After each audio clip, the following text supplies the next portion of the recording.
Hello, and welcome to the Big Five podcast from Northumbria Psychology Department. My name is Dr. Genevieve Brown, and I'll be your guide into the minds of psychology students, alumni, and researchers at Northumbria University. I'm a lecturer and a researcher in the psychology department. Each week on this podcast, I'll speak to a guest who is either a student, alumni, or researcher in the Northumbria Psychology Department. By asking them 5 big questions, we'll learn about their time studying psychology and hopefully learn some big facts about human behavior and experience. This month is Stress Awareness Month, so we'll be talking to 2 researchers, Dr. Mark Weatherall and Dr. Michael Smith, about their work on the consequences of stress and how we can reduce it.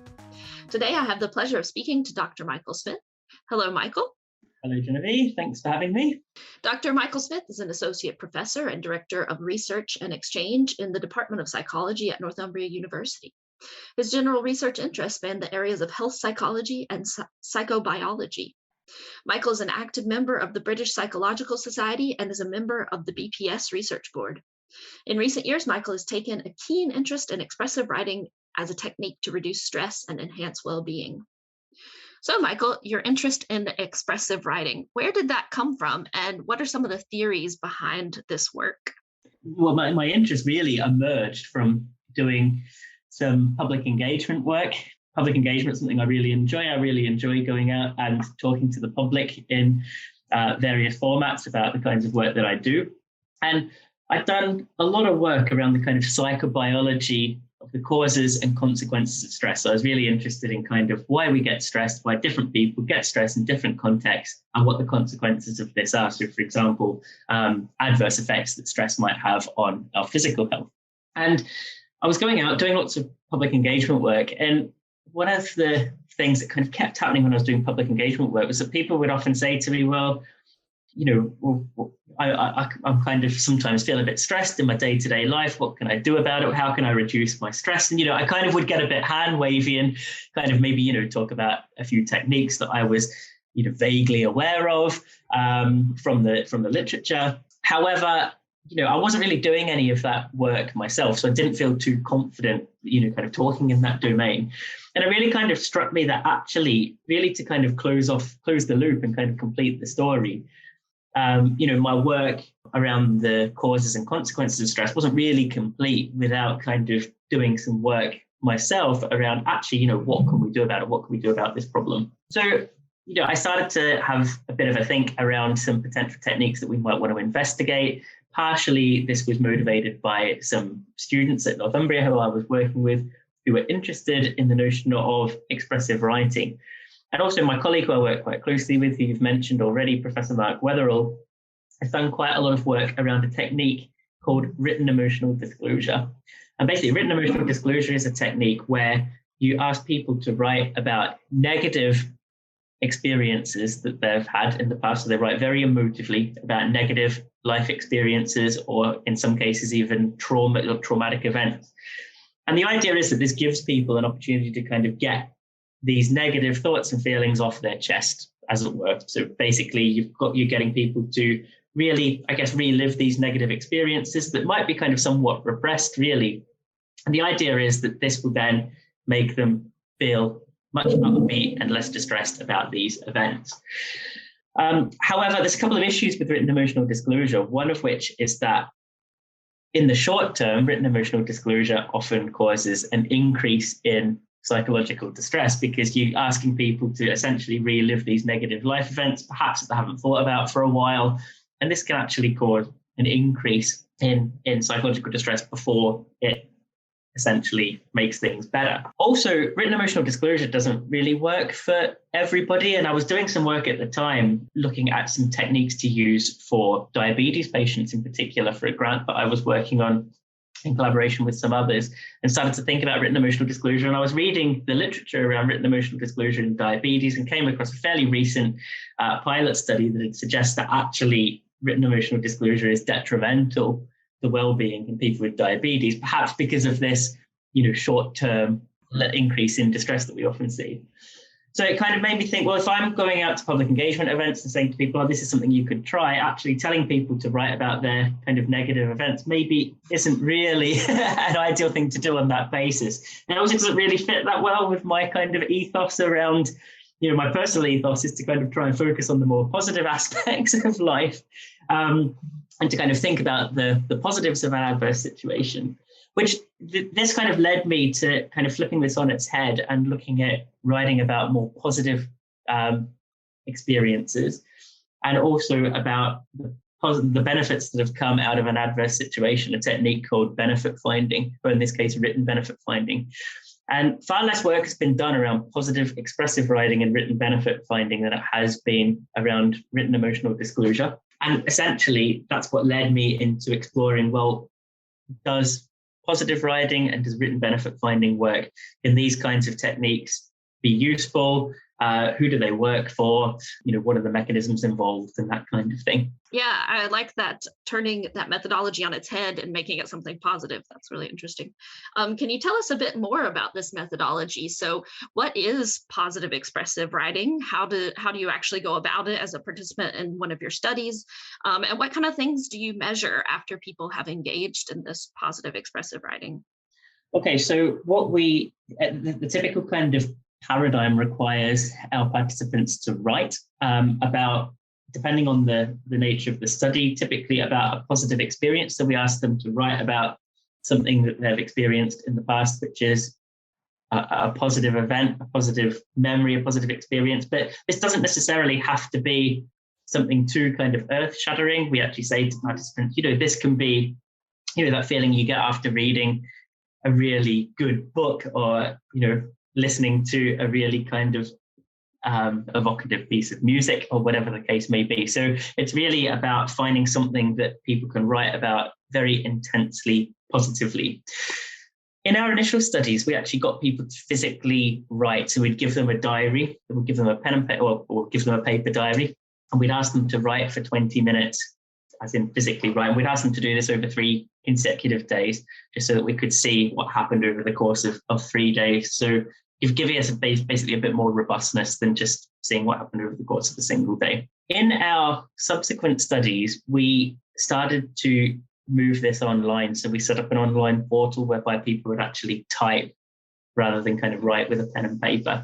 And actually this proved very useful, because when COVID happened and all of our research moved from face-to-face to online, we had a portal kind of already set up that we could use to run these studies. And what we typically do is we're quite interested in how there are short-term changes in things like stress, anxiety, and mood between immediately before and immediately after each writing session. And we're also interested in kind of more medium-term changes. So sometimes we ask some kind of baseline questions around asking people to report such things as their depression, anxiety, stress, physical health, depending on what it is that we're interested in investigating. And then we'll sometimes go back to them maybe 2 weeks or 4 weeks later, after the 3 days of writing, to kind of see whether these changes have persisted in the medium term. We've also become interested recently. I mean, I'm a psychobiologist essentially by training, so I'm interested in biological parameters. And we did kind of start to explore a little bit around what some of the sort of biological mechanisms might be. So can we measure changes in kind of things like heart rate, blood pressure, these kinds of things while people are actually writing? And do we see that this actually has a calming effect in terms of on their biological indices? We didn't get very far into this work before the COVID lockdown hit, and we kind of had to kind of abandon this research, and we're slowly starting to pick it up again. So I guess sort of watch this space in terms of how there might be some kind of biological changes as a function of engaging in these kinds of expressive writing tasks. Interesting. Wow, that's fascinating. I wonder if you could tell us about the most exciting or surprising thing that you've learned from this line of study, and also wondered if you've ever looked at what people write about in their positive writing. What are some of the typical things that make people really happy and that they write about in these studies? Yeah, that's a couple of good questions. So you've asked the most interesting finding. If you don't mind, I'm going to give you 2. That's fine. So one really is that we need to do a bit more work on this, because there's some hints in the data that this technique, this positive writing technique, might be particularly beneficial for people who are socially inhibited. In a couple of our studies, we've sort of found that there's moderation effects by social inhibition. So I'm kind of quite interested to explore this a bit further and kind of try to understand why this is. My kind of gut hunch is that if people are kind of quite shy, socially inhibited, might not have the kind of large social networks where they have lots of opportunities to express their emotions, maybe this gives them an avenue to do this, to kind of be much more upfront about expressing their positive feelings and emotions than they would than somebody who kind of does this all the time as part of their kind of day-to-day life, because they're more extroverted and are more likely to kind of talk quite openly and positively about their emotions. So that's kind of one hint we've got from the data that I'm really interested to follow up further. And the second kind of interesting finding, I think, that's emerged comes from a study that we conducted during COVID, during the first COVID lockdown.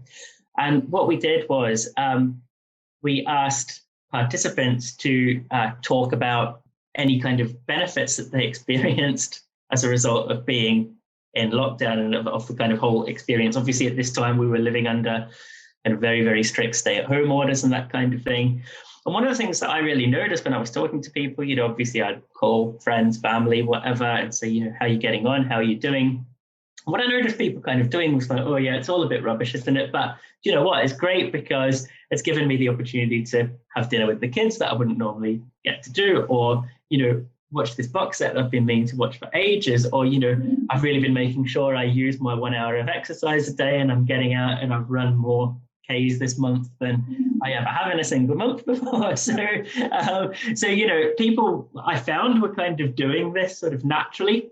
So what we did during the COVID lockdown was we asked our participants to write either about the benefits of being in this situation, or we asked them to basically just descriptively describe a day during lockdown.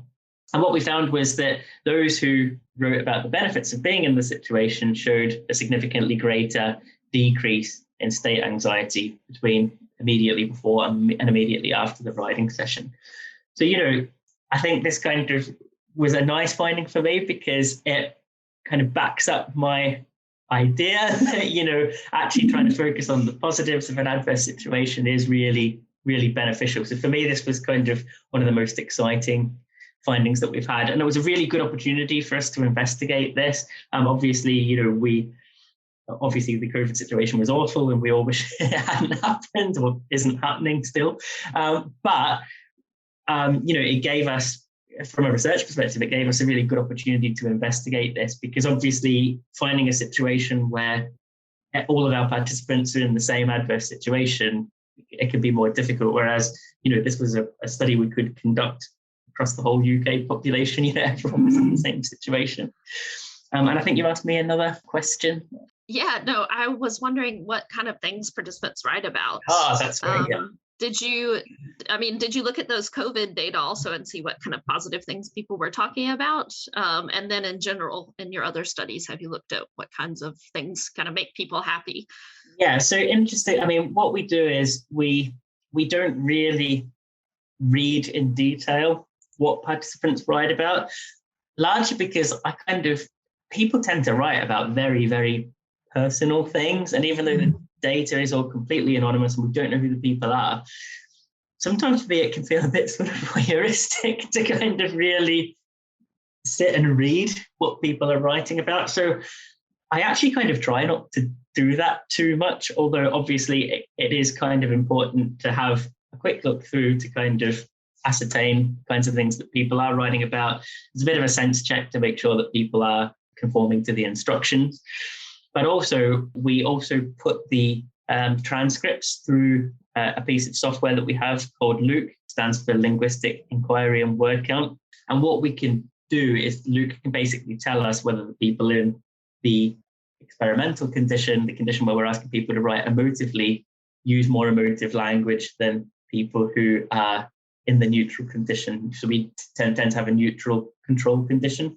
And this is kind of really important just in terms of a bit of a sense check for us to ensure that people are conforming to the instructions.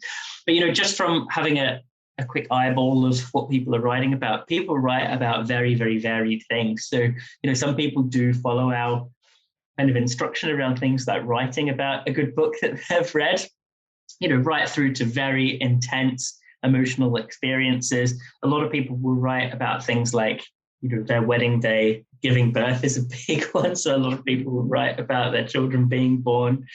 And it's interesting because some people, even though we don't always ask people to do written benefit findings on the positive writing studies, we sometimes find that people do write about positivity that's come out of adversity.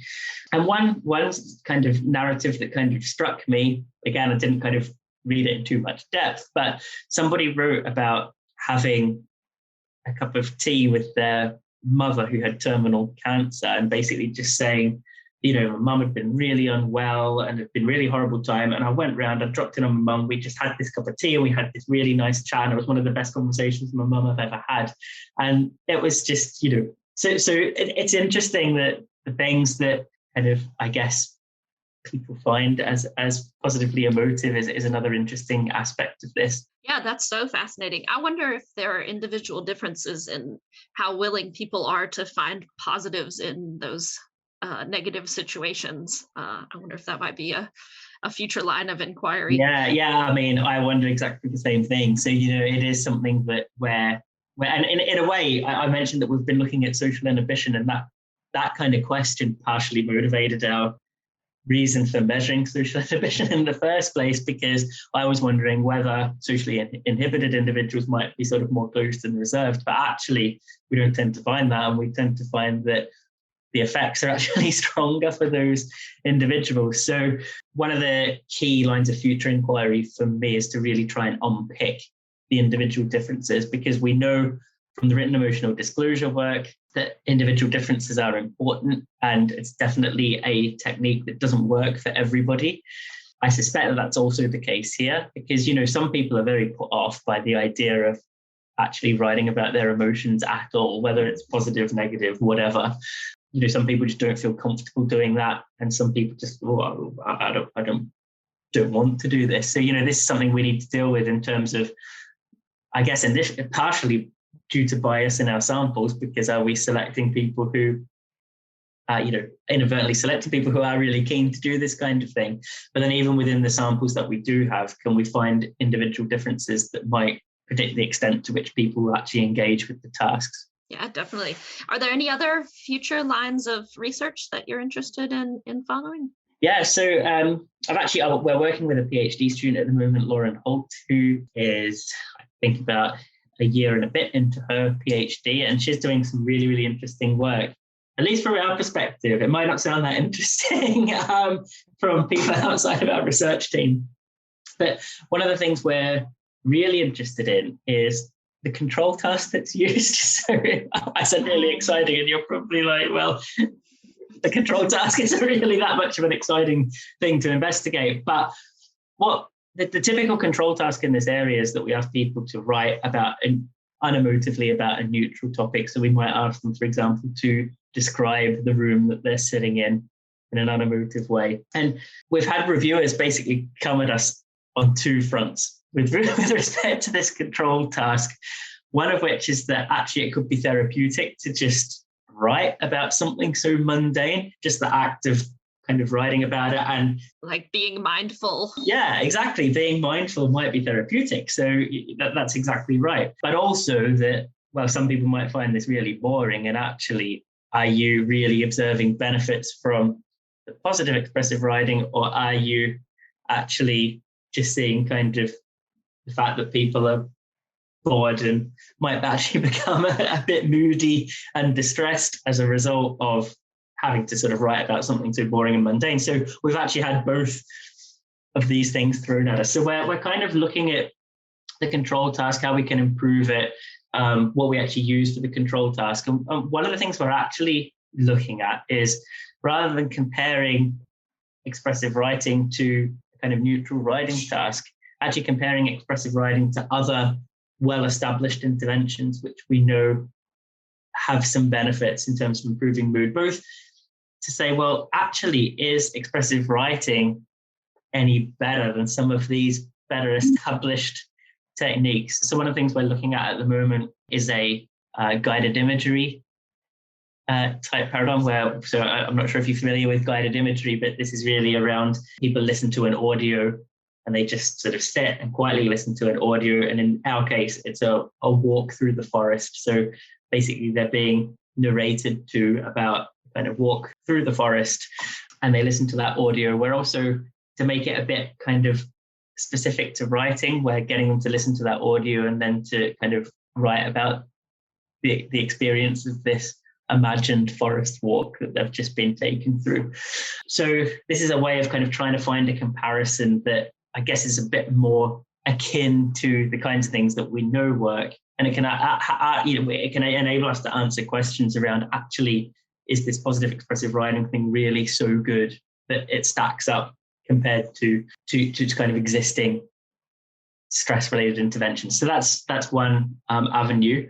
And also, as I've alluded to, we're really interested in the future to really get to grips in terms of the individual differences that might moderate these effects. So do certain personality characteristics, for example, determine whether people will find enjoyment in the task, but also, will it be more beneficial for them?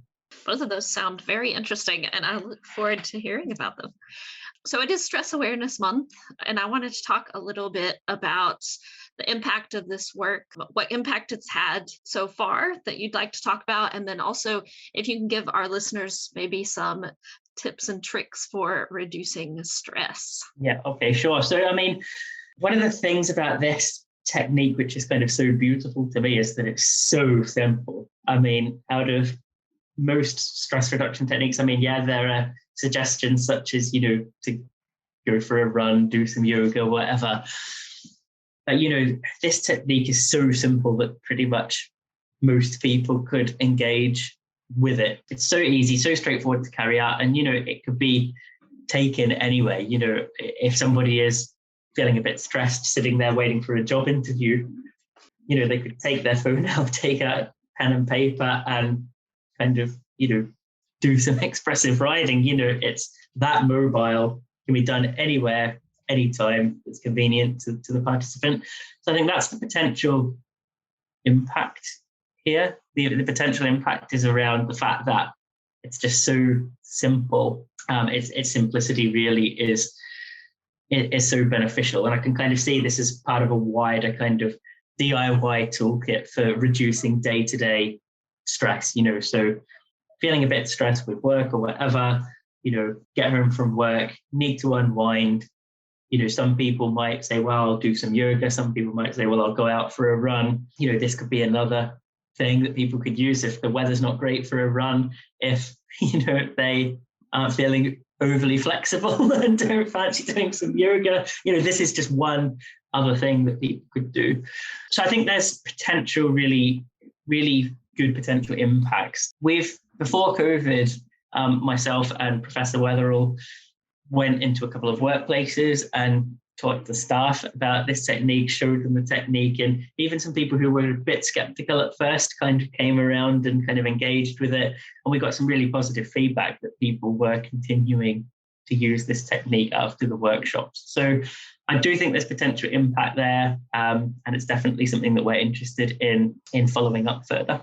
Excellent. So can you just give our listeners one more time the concrete instructions for how to do positive expressive writing if they're interested in trying out this technique? Yeah, okay, sure. So what you should do is you should find a quiet place, if possible, where you can kind of be relatively undisturbed for around 20 minutes. You should take out your phone, you should take out a piece of paper, a diary, whatever works for you. And essentially what you need to do is to write for approximately 20 minutes. Don't worry about your spelling. Don't worry about your grammar. Just basically write whatever comes into your mind about a positive experience that you've had. And just try and relive that experience as emotively as possible in words. So I think that trying to really engage with it, be as emotive as possible is really important. And I think don't worry about what the thing is that you're writing about. So, even if you can't think of, a really, truly amazing experience that you've had, this could be something as simple as having read a really good book, being kind of taken aback by a piece of art you've seen, piece of music that you've listened to. It could be a very kind of seemingly innocuous conversation that you've had that made you feel really positive about yourself. So yeah, give it a go is what I would suggest. And, we do know that this doesn't work for everybody. So if you try it and you find that it doesn't work, by all means, go and do something else. Thank you so much for those tips and tricks. Where can people find you online if they would like to follow your research? Okay, so if you Google me, Michael Smith, Northumbria, you will find my profile, and you'll be able to link to all of the research that we've done from there.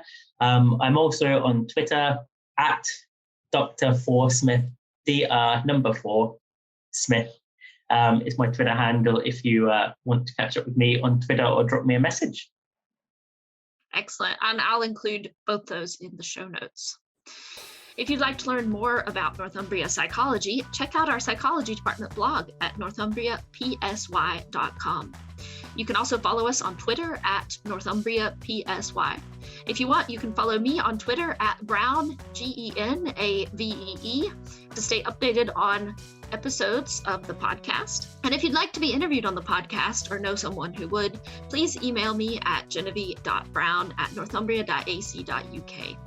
Finally, if you liked the podcast, make sure to subscribe to our podcast on your listening app and give us a review and rating.